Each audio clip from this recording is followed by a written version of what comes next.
estás inmerso en aflicción. Muchísimas gracias por estar con nosotros en esta nueva audición de Aquí estamos, desde el campus de Un Proyecto de Fe. Iniciamos la serie Somos Más. La idea básicamente es presentar defensa de la fe, juntamente con los pastores y diáconos de Iglesia Bíblica de la Gracia.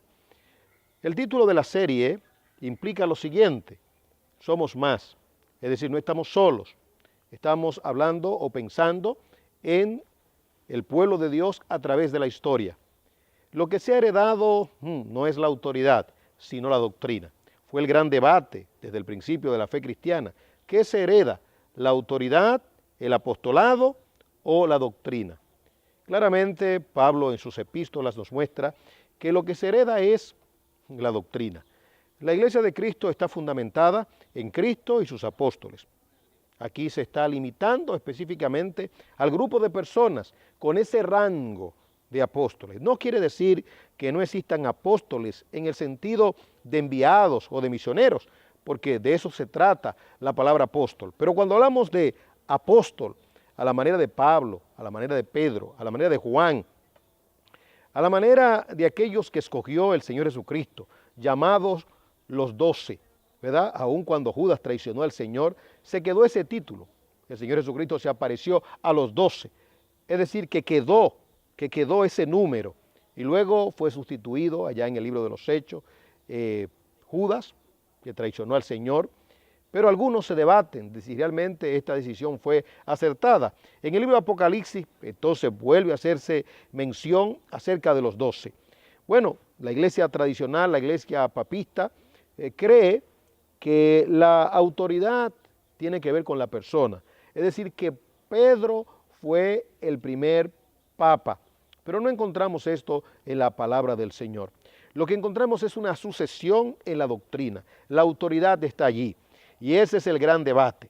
Y si alguien piensa que ya no es hora de debatir, pues se equivoca. Los debates deben seguir, los sínodos deben seguir. En el capítulo 15 del libro de los Hechos encontramos el primer gran concilio, llamado el Concilio de Jerusalén. Y después a través de la historia encontramos debates, pero no vaya usted a pensar que eran debates uniformes, es decir, debates donde solamente se debe escuchar una campana.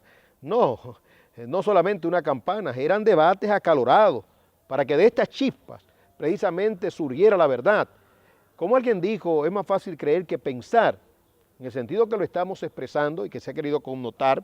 Bueno, la idea es que creemos cualquier cosa, no ponemos en movimiento nuestras neuronas, nuestra capacidad discriminatoria, porque todo lo creemos.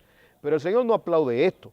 Lucas precisamente resalta que los creyentes en Berea fueron más nobles que los de Tesalónica. ¿Por qué? Porque cuando Pablo hablaba la palabra, ellos ponían a sus neuronas, es decir, el cerebro comenzaba a funcionar y después de escucharlo pensaban y analizaban todo a la luz de la palabra de Dios y concluían si Pablo estaba en lo cierto o no. Es decir, que la reputación de Pablo no era óbice para que los creyentes en el primer siglo recibieran todo lo que Pablo presentara como palabra de Dios.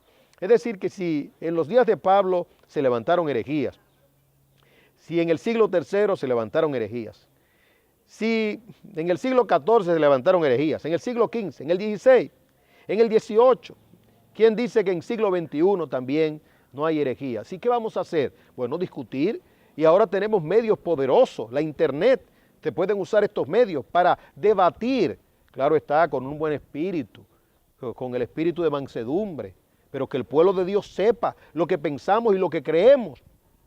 Qué triste es precisamente cuando se rehúye al debate por no querer encontrar la verdad. La epístola de Pablo a los Gálatas es una epístola pertinente y precisamente esta serie comenzará con esta maravillosa epístola. Será el punto de partida. En ella veremos que aparentemente Pablo estaba solo. Ni Bernabé, óigame usted, ni Bernabé estaba con Pablo. El compañero íntimo, el hijo de consolación, el que fue a buscar a Pablo, ni Bernabé estaba con Pablo. Es decir, que Bernabé se fue del lado de Pedro y del lado de Santiago. Se dejó llevar precisamente de la hipocresía y de la simulación. Sin embargo, Pablo podía decir, somos más. Pablo sabía que no estaba solo, que Dios estaba con él. Y Pablo bien pudo decir, Dios y nosotros somos la mayoría. Nos vamos a una pausa y entonces cuando retornemos estaremos considerando esta epístola, pero ustedes escucharán también fragmentos de hombres de Dios, de hombres que han consagrado su vida a Dios, de Iglesia Bíblica de la Gracia, pastores y diáconos, que dirán su parecer, con relación a la necesidad de presentar defensa a la fe una vez dada.